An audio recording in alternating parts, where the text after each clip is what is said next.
What's up guys, my name's Liam and today we're going to be taking a look at the Santali Aagaz S1-O. Hopefully I pronounced that correctly, but this is a little bit of a larger style of a mouse. So how does it stack up against the competition, and more importantly, is this going to be the perfect gaming mouse for you?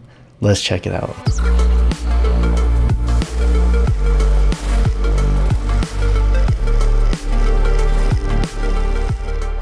Before we get started today, I did want to let you know that this was sent out to me. However, everything you'll be hearing in this video is going to be my own words and my own opinions. So just so you guys know, this is just a sample. They did reach out to me and they wanted to get my thoughts and opinions on everything about the design of this mouse. And I have been talking to them quite a bit, so they've been great to talk to. They're very passionate about this project. So with all that being said, let's go ahead and jump into it. I don't have any type of a retail packaging or anything, so I can't show you what the boxing looks like or exactly what will be included. My mouse did come with a USB-C cable. Here is the 4K receiver. Just so you know, this will have a capability up to an 8K wireless polling rate when this does come out, and we will talk about that when we do get to the performance section. But it does have a rubberized bottom down here, and it does have this cool looking see-through top. So starting out over here on the bottom, here is what the skate design looks like. They do have a DPI button right here, the power button right here to turn the mouse either on or off. And just some really quick note I wanted to put out about these skates. I did have somebody comment down below on my Vaxi XES video about how the skates look like they weren't perfectly lined up and they were a little wavy or something like that. Just so you guys do know, I do take these mice apart. I completely examine them with the internals. In this case, I have taken this mouse apart a couple times. So if you are looking at the skates not looking like they're absolutely flawless right here, I do apologize. Just so you know, that is a me issue. That is not an issue with the manufacturer or anything like that. But with the skate design, the smaller skates down here, this bigger skate at the top, this is these harsher set style skates. I'm not a huge fan of these. I did talk to them quite a bit, and they're going to have several different options out there that they are going to have when this mouse does come out. So I will be looking forward to that. They do have this dongle storage down here at the bottom, even though it didn't come with a dongle to actually put in here. The shell of this is made out of the carbon composite material. I do like this, feels similar to like the Ninjutsu Sora V2 or the Sprime PM1. So there is just a very minimal amount of flex there if you're to push really hard, but nothing that I was able to get any type of major bending or anything like that. And as I was using this during my gameplay, nothing that I noticed at all. So it does have a really solid feeling, and this does have a really great coating on it. Even if I were to get my hands wet, it still gives you a really solid grip. And when it comes to the switches, this is using my favorite optical switches in here, the Omron Opticals, and they do feel very lightweight and snappy. From the middle, very minimal pre and post travel, kind of typical things on most of these mice. They've gotten really good with the click quality, a little bit more of play up here at the very front, but not a whole lot. It can bend down and make contact with the shell, and the click implementation on this feels really solid all around. It does get a little bit heavier up here at the top, but nothing too major. And the same thing over here on mouse number 2. The side-to-side play on this is very minimal. You don't even notice it when you're in game. And with the design of the mouse, it does have these walls right here to protect the buttons, and I'm not getting any type of major teetering or rocking back and forth on mouse 1 or 2. The scroll does feel all right on here. It does have these lighter steps, but they are distinguishable from one another. And the center scroll will click a little bit on the stiffer end, but nothing too bad. You can still spam it pretty easily. And it does have a nice rubberized ring here in the top middle that's pretty grippy. The side buttons on here, they've been feeling pretty good in game, but I do feel like they need a little bit of work. And like I mentioned, please do keep in mind this is just a sample. This is something I did mention to them to have the manufacturer tighten up. So hopefully they can get some tighter tolerances on here. But as you can see, there's just a little bit of play there from the rear, even in the middle. So then you do get a nice, easy, lightweight, spammable click. And the post travel is pretty good as well. It does kind of sink into the shell a little bit if you're to push really hard there.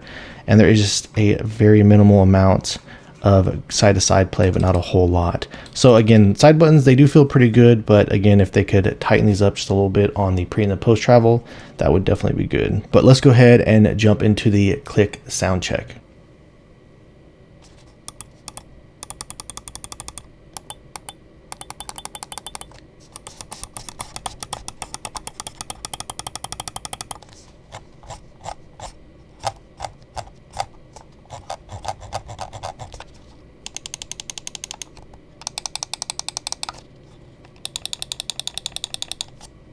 This is going to be coming with a 250 milliamp hour battery inside, and with the current 4K performance, I'm getting about 2 to 3 days use with it, but the balance front to back and left to right is all spot on, and coming in on my scale looks like it's approximately 50.5 grams. I don't currently have any access to the software that's going to be coming with this, and as far as the actual firmware goes, like I'd mentioned earlier, this is going to be coming with an 8K wireless firmware. Currently I have been beta testing that firmware and it has been performing really well. I'm not sure if I'm allowed to speak on the numbers of performance yet, since it is still in beta testing and it has not been officially released, but I promise you guys that it is performing very well. Some of the top performing wireless performance I've had out there, especially for an 8K polling rate when it comes to terms of latency. But as soon as that does become available, I promise you guys I will get those numbers out. I'll probably even give them some type of a content that they can post with that as well. But let's go ahead and jump into this shape, because the shape on this thing, I feel like it's a little all over the place and unique. And when I'm saying all over the place, I mean like there isn't a exact mouse that I can directly compare this to. So if you look at the side profile here, it doesn't look like anything that's that different. It kind of just has a natural gradual curve from front to the rear, but the mid hump profile on this is not extremely aggressive. I actually do like the height of it quite a bit, so it's not too overbearing or anything like that. And as you can see, the side curve profile down here, it does feel a little bit different than most of the other types of mice out there. It is a very slow, gradual curve from back to front. And I honestly do really like this curve profile a lot, because as you're gripping the mouse, it feels really natural. So it doesn't feel like it curves in too aggressively or anything like that. It kind of still gives you almost a natural feeling in the hands. And it does have kind of a flatter style feeling overall of a curve. So I'm a huge fan of that. But the one thing about this mouse, I do kind of feel like it sets it apart from everything else out there, is I do feel like the rear end of this mouse feels a little bit wider than everything else out there that I've been comparing it to that is a similar size. And when I'm talking about the rear, even though this is not a rear hump, just kind of the width of this right here, as you're holding it and gripping onto it, it kind of does fill up the palm of your hand a little bit more, just the way that you cup your hand onto it, and naturally it does ultimately kind of make it feel like it's a bit of a larger feeling mouse in the hands. So to show you guys what I'm talking about, let's start the comparisons off here with the Razer Viper V3 Pro. So starting over here on the bottom, the Razer Viper V3 Pro, it does have a little bit of a flatter feeling on the sides. I do feel like the curving on here is just a little bit more aggressive, again considering the fact even though that the taper on the curve is a little bit slower from front to back. But looking at both of these from the rear, hopefully you can see what I'm talking about. Just with the width profile in the rear here, when you are gripping the Razer Viper V3 Pro and you're cupping your hands around it, this does feel much more narrow in the back. The Razer Viper V3 Pro does have that much more aggressive mid hump, whereas you can see the curve profile from front to back is a lot softer on the Aagaz.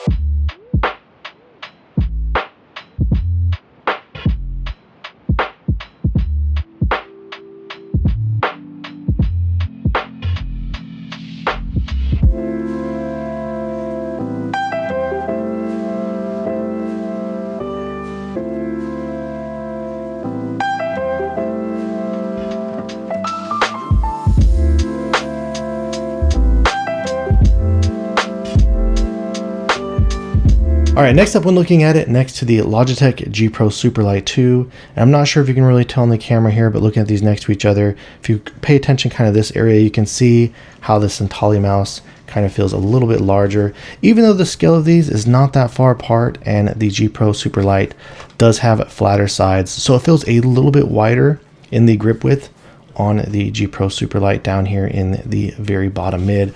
But again, on the rear, the G Pro Superlight has a much more narrow rear end, where the width of this in the back just feels a bit more wide. And looking at both of them from the side, the G Pro does kind of have that slower taper off to the rear, where this does kind of fall down just a little bit more aggressively.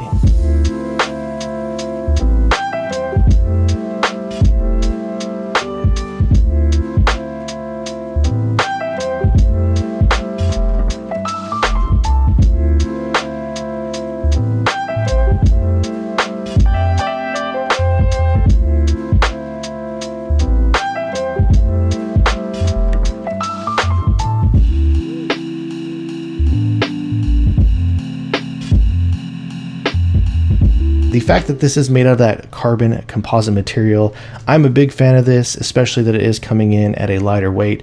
Especially for as large of a mouse that this is, it really does make it feel a lot lighter the way that it comes in at. The fact that it has such a great balance, it's solid, the coating on here is great, and it does feature some of my favorite optical switches in here. All around, this mouse has been really great to use. For my personal preference, I do prefer playing with smaller mice, so the fact that this does feel larger and wider in the hands has been a little bit different for me to get used to, so the shape of this would not exactly be my first choice. Everything about the performance of it has been great. So if the size and shape of this looks like it's something at all that would be interesting to you, then I can definitely say this would be worth checking out. All right guys, so if you have any questions or feel like I left anything out, please let me know down in the comments below. Aside from that, if you've enjoyed watching this video and are interested in seeing more videos like this in the future, please drop this video a like and subscribe to my channel, and thank you guys so much for watching. I look forward to seeing you in the next one.